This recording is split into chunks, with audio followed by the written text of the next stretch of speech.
നിഗൂഢതയെ ഒളിപ്പിച്ച് തിളങ്ങുന്ന ഹിപ്നോട്ടിക് കാന്തികതയുള്ള കണ്ണുകളുമായി വെള്ളിത്തിരയിലെ ഇരുളിൽ നിന്ന് അയാൾ നടന്നു കയറിയത് ഹോളിവുഡിൻ്റെ ചരിത്രത്തിലേക്കായിരുന്നു. കറുത്ത കോട്ടണിഞ്ഞ് തിയേറ്ററുകളെ ഭയത്തിൻ്റെ മുൾമുനയിൽ നിർത്തിയ ആ ഹംഗേറിയൻ നടൻ മരണമില്ലാത്ത ഡ്രാക്കുളയ്ക്ക് ഒരു പുതിയ മുഖം നൽകി.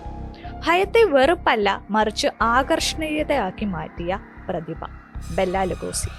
ഹൊറർ സിനിമകളുടെ ലോകത്ത് കൗണ്ട് ഡ്രാക്കുള എന്നാൽ ഇന്നും ലുഗോസി തന്നെയാണ്, ലുഗോസി എന്നാൽ ഡ്രാക്കുളയും. ഹോളിവുഡിൽ എത്തുന്നതിന് മുൻപ് ജന്മനാടായ ഹംഗറിയിൽ നാടകവേദികളിലൂടെയാണ് ബെല്ല ലുഗോസി തൻ്റെ അഭിനയ ജീവിതം ആരംഭിച്ചത്. ഷേക്സ്പിയർ നാടകങ്ങളിലെ റോമിയോ ഉൾപ്പെടെയുള്ള ക്ലാസിക് വേഷങ്ങൾ അവതരിപ്പിച്ച് പ്രശസ്തനായ അദ്ദേഹം പിന്നീട് ഹംഗേറിയൻ നിശബ്ദ സിനിമകളിലെ മുൻനിര നടനായും തിളങ്ങി. ഹംഗറിയിലായിരുന്ന കാലത്ത് അരിസ്റ്റൈഡ് ഓൾട്ട് എന്ന സ്റ്റേജ് നാമത്തിൽ അഭിനയിച്ചിരുന്ന ബെല്ല ലുഗോസി അവിടെ അക്കാലത്ത് ഏറെ ശ്രദ്ധിക്കപ്പെട്ട ലിയോണി ലിയോ, ആസ് എസ്ട്രഡേസ് തുടങ്ങിയ പ്രശസ്തമായ നിശബ്ദ സിനിമകളിൽ പ്രധാന വേഷങ്ങൾ കൈകാര്യം ചെയ്തിരുന്നു. എന്നാൽ 1919 ഹംഗേറിയൻ വിപ്ലവത്തിൽ കമ്മ്യൂണിസ്റ്റ് അനുകൂല കലാകാരന്മാരുടെ യൂണിയൻ രൂപീകരണത്തിൽ പങ്കാളിയായതിനെ തുടർന്ന് രാഷ്ട്രീയ കാരണങ്ങളാൽ അദ്ദേഹത്തിന് രാജ്യം വിടേണ്ടി വന്നു.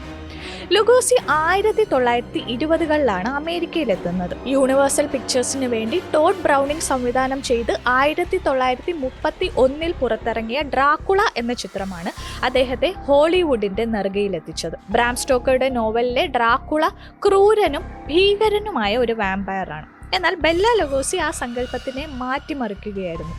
പേടിപ്പിക്കുന്ന ഒരു പിശാചിന് പകരം തികച്ചും സൗമ്യനായ പ്രൗഢിയുള്ള പെൺകുട്ടികളെ വശീകരിക്കുന്ന ഒരു പ്രഭുവിനെയാണ് ലുഗോസി ലോകത്തിന് സമ്മാനിച്ചത്.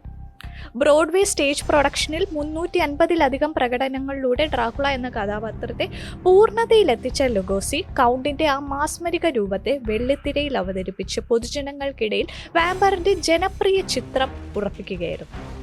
ഡ്രാക്കുളയുടെ വിഖ്യാതമായ കേപ്പ് ധരിച്ച് ഹംഗേറിയൻ ആക്സന്റിൽ ലുഗോസി സംസാരിച്ചപ്പോൾ പ്രേക്ഷകരും ട്രാൻസിൽവാനിയയിലെ ആ കാസിലേക്ക് സഞ്ചരിച്ചു. ലുഗോസിയിലെ യൂറോപ്യൻ ചാരുത കൗണ്ടിന് അതുവരെ ഇല്ലാതിരുന്ന ഒരു ലൈംഗിക ആകർഷണം കൂടി നൽകി. 1931 സെൻസർഷിപ്പ് നടപടികൾ ശക്തമായിരുന്ന സാഹചര്യത്തിൽ പോലും ലുഗോസി തൻ്റെ കണ്ണുകളിലെ ഭാവങ്ങൾ കൊണ്ട് ഡ്രാക്കുള എന്ന കഥാപാത്രത്തെ ഒരു സുമുഖനായ പ്രലോഭകനാക്കി മാറ്റുകയും വാമ്പയറിന്റെ കടി ഒരു ഇന്ദ്രിയ അനുഭൂതിയാക്കി മാറ്റുകയുമായിരുന്നു. ചിലന്തി വലകൾ നിറഞ്ഞ കോട്ടകൾ, ഇരുണ്ട മുറികൾ, കറുത്ത കേപ്പ് ധരിച്ച വാമ്പയറുകൾ. ഇന്നും നമ്മൾ സങ്കല്പിക്കുന്ന ഹൊറർ പശ്ചാത്തലങ്ങളെ എല്ലാം ജനിച്ചത് 1931 ഈ ചിത്രത്തിലൂടെയാണ്. ലുഗോസിയുടെ ഈ രൂപം പിന്നീട് വന്ന നൂറുകണക്കിന് ഡ്രാക്കുള ചിത്രങ്ങൾക്ക് മാതൃകയായി. ക്രിസ്റ്റഫർ ലീ ഉൾപ്പെടെയുള്ള പ്രമുഖ നടന്മാർ പിന്നീട് ഡ്രാക്കുളയായി തിളങ്ങിയെങ്കിലും ലുഗോസി നൽകിയ ആ പഴയ ഗാംഭീര്യത്തിന്റെ തണലിലായിരുന്നു അവരെല്ലാം എന്ന് പറയുന്നതിൽ തെറ്റില്ല. എന്നാൽ ടൈപ്പ് കാസ്റ്റിംഗ്, അതായത് ഒരു പ്രത്യേക വേഷത്തിൽ മാത്രം നടനെ തളച്ചിടുന്നത് എങ്ങനെ ഒരു വലിയ കലാകാരൻ്റെ കരിയറിനെ പൂർണ്ണമായി തകർക്കുമെന്നതിന് ഉത്തമ ഉദാഹരണമാണ് ബെല്ല ലുഗോസി. ഡ്രാക്കുള എന്ന ഒരൊറ്റ ചിത്രം അദ്ദേഹത്തെ പ്രശസ്തിയുടെ കൊടുമുടിയിൽ എത്തിച്ചെങ്കിലും അതുതന്നെയായിരുന്നു അദ്ദേഹത്തിൻ്റെ കരിയറിൻ്റെ ശാപവും. ഡ്രാക്കുളയ്ക്ക് ശേഷം ഹോളിവുഡ് ലുഗോസി വെറും ഒരു ഹൊറർ നടൻ മാത്രമായി കണ്ടു. ഇത് മറ്റു വിഭാഗത്തിലുള്ള കഥാപാത്രങ്ങളിൽ കാസ്റ്റ് ചെയ്യപ്പെടാൻ അദ്ദേഹത്തിന് വിനയായി. ഞാൻ ഡ്രാക്കുള എന്ന വേഷത്തെ വെറുക്കുന്നു, അത് എന്നെ ഒന്നിനും കൊള്ളാത്തവനാക്കി മാറ്റി എന്ന് പിന്നീട് ഒരു അഭിമുഖത്തിൽ ബെല്ല ലുഗോസി പറയുകയും ഉണ്ടായി.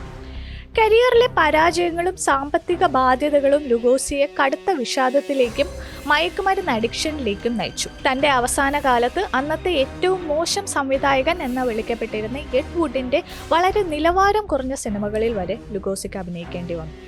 ബെല്ല ലുഗോസി എഡ് വുഡ് സൗഹൃദം ഹോളിവുഡിലെ ഏറ്റവും വിചിത്രവും എന്നാൽ ഹൃദയസ്പർശിയുമായൊരു സൗഹൃദത്തിൻ്റെ കഥ കൂടിയാണ്.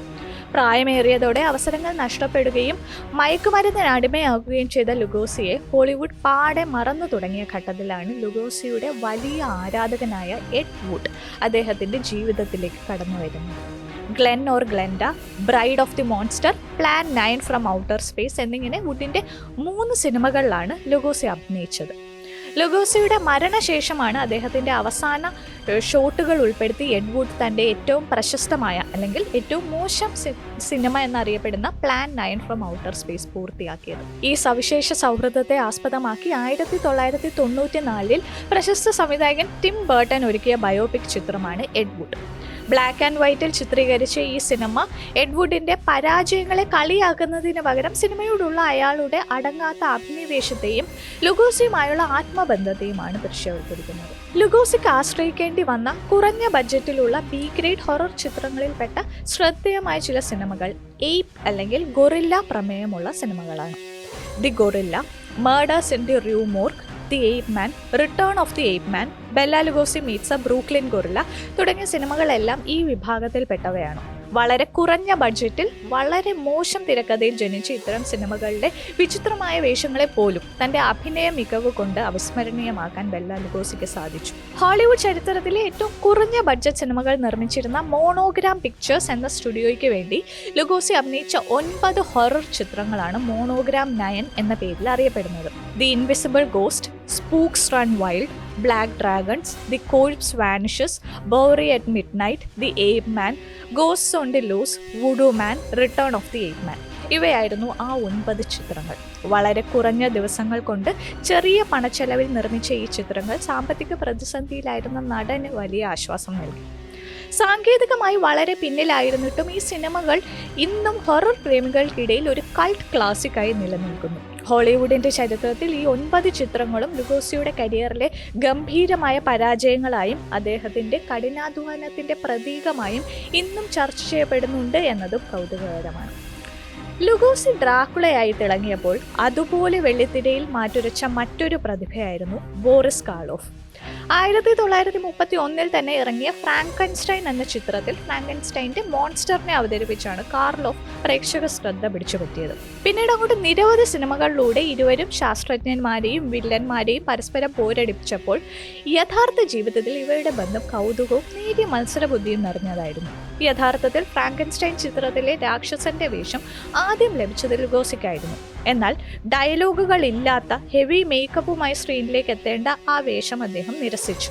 ആ റോൾ പിന്നീട് കാർലോഫിനെ ഹോളിവുഡിന്റെ മുൻനിരയിൽ എത്തിക്കുകയായിരുന്നു. ഈ ഒരൊറ്റ സംഭവം ലുഗോസിയുടെ കരിയറിന് വലിയ തിരിച്ചടിയാവുകയും കാർലോഫ് അദ്ദേഹത്തെക്കാൾ പ്രശസ്തിയും ഉയർന്ന പ്രതിഫലവും നേടാൻ കാരണമാവുകയും ചെയ്തു. എന്നാൽ യൂണിവേഴ്സൽ പിക്ചേഴ്സ് നിർമ്മിച്ച the black cat, the raven, son of Frankenstein ഉൾപ്പെടെ 8ഓളം ചിത്രങ്ങളിൽ പിന്നീട് ഇവർ ഒന്നിച്ച് അഭിനയിച്ചു. മാധ്യമങ്ങൾ ഇരുവരും തമ്മിൽ കടുത്ത ശത്രുതയിലാണെന്ന് വരുത്തി തീർക്കാൻ ശ്രമിച്ചെങ്കിലും അവർക്കിടയിൽ പരസ്യമായ കലഹങ്ങളൊന്നും ഉണ്ടായിരുന്നില്ല. തങ്ങൾക്കിടയിൽ വ്യക്തിപരമായ ശത്രുതയില്ലെന്നും എന്നാൽ പ്രൊഫഷണൽ പരമായ ഒരു അകലം സൂക്ഷിച്ചിരുന്നതായിട്ടും പിൽക്കാലത്ത് കാർലോഫ് തന്നെ വ്യക്തമാക്കിയിട്ടുണ്ട്. ലുഗോസി ഒരു നടൻ മാത്രമായിരുന്നില്ല, ചില ചിത്രങ്ങളുടെ അണിയറയിലും അദ്ദേഹം പ്രവർത്തിച്ചിട്ടുണ്ട്. ഔദ്യോഗികമായി ഒരു സിനിമയിലും സംവിധായകൻ എന്ന പേര് ലഭിച്ചിട്ടില്ലെങ്കിലും പല ക്ലാസിക് ഹൊറർ രംഗങ്ങളുടെയും യഥാർത്ഥ ശില്പി ലുഗോസിയായിരുന്നു. വൈറ്റ് സോംബി, ഡ്രാക്കുള അടക്കം പല സിനിമകളിലും ലുഗോസിയുടെ സ്വന്തം ക്രിയേറ്റീവ് തീരുമാനങ്ങളാണ് അതിലെ പല സീനുകളെയും അവിസ്മരണീയമാക്കിയത്. ശരിക്കും ലുഗോസി എന്ന പേര് ഹോളിവുഡിൽ ഒരു ബ്രാൻഡായിരുന്നു.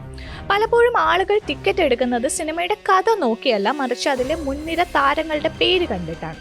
1940കളിലും 50കളിലും നിർമ്മാതാക്കൾ ലുഗോസിയുടെ പേര് ഒരു മാർക്കറ്റിംഗ് തന്ത്രമായി മാത്രം ഉപയോഗിക്കാൻ തുടങ്ങി. സിനിമകളിൽ മിനിറ്റുകൾ മാത്രം നീളുന്ന ചെറിയ വേഷങ്ങൾ നൽകുകയും എന്നാൽ പോസ്റ്ററുകളിൽ വലിയ അക്ഷരങ്ങളിൽ ബെല്ല ലുഗോസി എന്ന പേര് അച്ചടിക്കുകയും ചെയ്യും. ഇതിന് ഏറ്റവും മികച്ച ഉദാഹരണമാണ് 1945 പുറത്തിറങ്ങിയ The Body Snatcher. Boris Karloff, Bela Lugosi, ഈ 2 പേരുകളും വലിയ അക്ഷരങ്ങളിൽ തന്നെ നമുക്ക് പോസ്റ്ററിൽ കാണാം. 2 താരങ്ങളുടെയും പ്രകടനം പ്രതീക്ഷിച്ചെന്നാൽ തിയേറ്ററിലെത്തിയ പ്രേക്ഷകർ നിരാശയോടെയാണ് മടങ്ങിയത്. ഏതാനും മിനിറ്റുകൾ മാത്രമായിരുന്നു ലുഗോസിയുടെ സ്ക്രീൻ ടൈം. എഡ്വുഡ് ചിത്രമായ പ്ലാൻ 9 ഫ്രം ഔട്ടർ സ്പേസ് ശരിക്കും ലുഗോസി മരണപ്പെട്ടതിന് ശേഷമാണ് ചിത്രീകരിച്ചു തുടങ്ങിയത് തന്നെ. മുൻപ് എപ്പോഴോ എടുത്തു മാറ്റിയ ചില പഴയ സൈലന്റ് ഫൂട്ടേജുകൾ സംവിധായകൻ സിനിമയിൽ വെറുതെ തിരികെ കയറ്റുകയായിരുന്നു.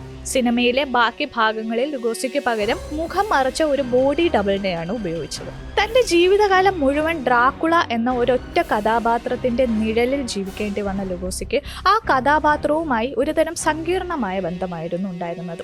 1956 തന്റെ 73-ാം വയസ്സിൽ ഹൃദയാഘാതത്തെ തുടർന്ന് പൂർണ്ണമായി ഒറ്റപ്പെട്ട അവസ്ഥയിലാണ് അദ്ദേഹം അന്തരിച്ചത്. തന്റെ ഐക്കോണിക്കായ ഡ്രാക്കുള കേപ്പ് ധരിപ്പിച്ചാണ് അദ്ദേഹത്തിന്റെ ഭൗതിക ശരീരം അടക്കം ചെയ്തത്. ലോക സിനിമയ്ക്ക് മറക്കാനാവാത്ത ഒരു ഐക്കൺ സമ്മാനിച്ചെങ്കിലും ഹോളിവുഡിന്റെ ക്രൂരമായ അവഗണനയിൽ ഒടുങ്ങിപ്പോയ ഒരു വലിയ കലാകാരന്റെ ഓർമ്മ കൂടിയാണ് ബെല്ല ലുഗോസി. മരണമില്ലാത്ത കൗണ്ടിനെ പോലെ തന്നെ ഹൊറർ സിനിമ ഉള്ളിടത്തോളം കാലം ബെല്ല ലുഗോസിയും അമരനായി തുടരും. കൂടുതൽ വാർത്തകൾക്ക് news 18 Keralam YouTube channel subscribe ചെയ്യുക.